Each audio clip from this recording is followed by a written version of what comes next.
So Clipse, right? I'm seeing people looking at this Clipse album and making it seem like what they've done as far as sales is not something that should be boasted or something that should be celebrated, maybe because it isn't doing what other albums are doing or have done. Shout out to Isaac too, man. We added this to the we added this to the docket today because Isaac sent it over to me, man. So shout out to Isaac, my dog in the chat, man, always looking out. So Clipse receives strong first week sales projections for Let God Sort Them Out, right? And then we'll look at this, and then we'll look at some of the more some of the previous albums that have dropped, and we'll talk about those numbers too, and maybe why they've done what they've done. Right, fact, Nash, you saying exactly what I'm saying, right? Last week, Clipse unleashed their highly anticipated reunion album after over 15 years, Let God Sort Them Out. Last week, Clipse unleashed their album in more than 15 years, Let God Sort Them Out. The highly anticipated project boasts various impressive features from the likes of Nas, Tyler, the Creator, John Legend, and of course, Kendrick Lamar. The project has earned mixed reactions from listeners, but so far the feedback appears to have been mostly positive. According to Kirko, the project is expected to move 90,000 album equivalent units in the first week and debut at number 4 on the Billboard 200, which is excellent. Excellent. These projections arrived just after Clipse added multiple new international dates to their upcoming tour. This includes dates in Tilburg, Paris, London, and Manchester. The tour, which was originally announced last month, is scheduled to begin in August with the show at Roadrunner in Boston. After that, the duo will move on to cities like Philadelphia, New York, Virginia Beach, Miami, Atlanta, and more. Clipse Let God Sort Them Out.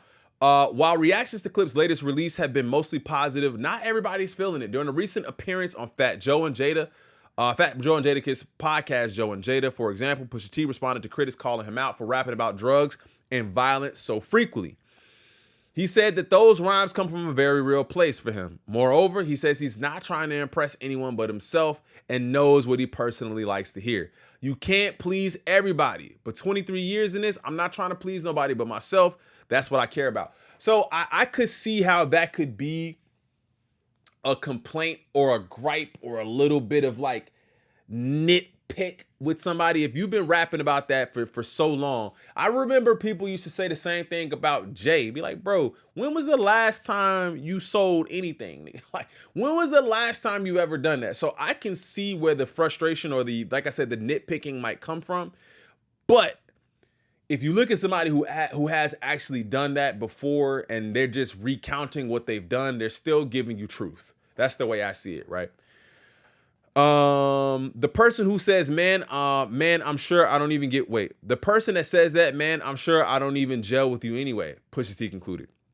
I'm positive I don't like you. I take it with a grain of salt, but more importantly, I know who my family is. So what I wanted to quickly do, just quickly, Clipse Let God Sort Them Out is projected to sell 90K first week with the number 4 debut. 90,000 is not like, that's nothing to like scoff at. Like, how they're 50, how old is Malice? 50 something? And Push is almost 50, I think. How old are they? Hold on, let me see.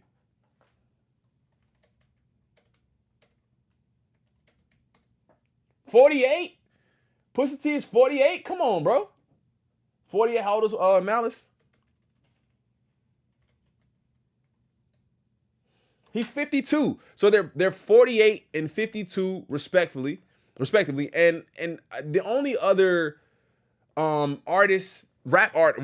that's up in that age that is really just knocking it out the park is Eminem, and he's in some people's eyes one of the greatest rapper of all time, you know, in some people's eyes. So I don't think that we should be looking at this 90K like it's not a crazy feat, because it is. It's a crazy feat, and not only is it a crazy feat, this is a group. This isn't even a solo act. They haven't dropped a group project in 15 years. It's the first offering since then. So we got to celebrate that. You know what I'm saying? We really got to celebrate that. So I looked at Let God Sort Him Out did 90K. I looked at what Chromacopia did because Tyler's on the album, solo act. He did like almost 300,000. But if we looking at that, man, Tyler is he's active. His fan base is younger in a sense. And Tyler almost has a cult following too in a sense. So you're comparing it to guys like Tyler the Creator. Let's look at some sexy songs for you. 246,000 with Drake. That's another partner out with another collab album. About 250,000 units sold. But from what I've seen, pure album sales was 25,000 units. So I don't even know what that means. Like hard copies, is that what that means? But then you're talking about Drake, which is still one of the biggest artists in the world, in comparison to Clipse at this time, which their fan base is a little bit more mature. And then Kendrick, Kendrick did 319,000 first week. What is that? Is that right? Wait, is that right? First week? God damn.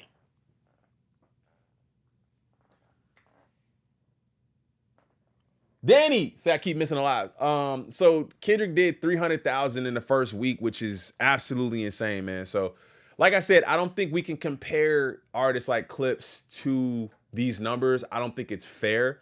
I think they're in their own kind of lane, and I think that's where they're comfortable being too. And then also you have to think about all of the label woes and things like that. They've done all of that with a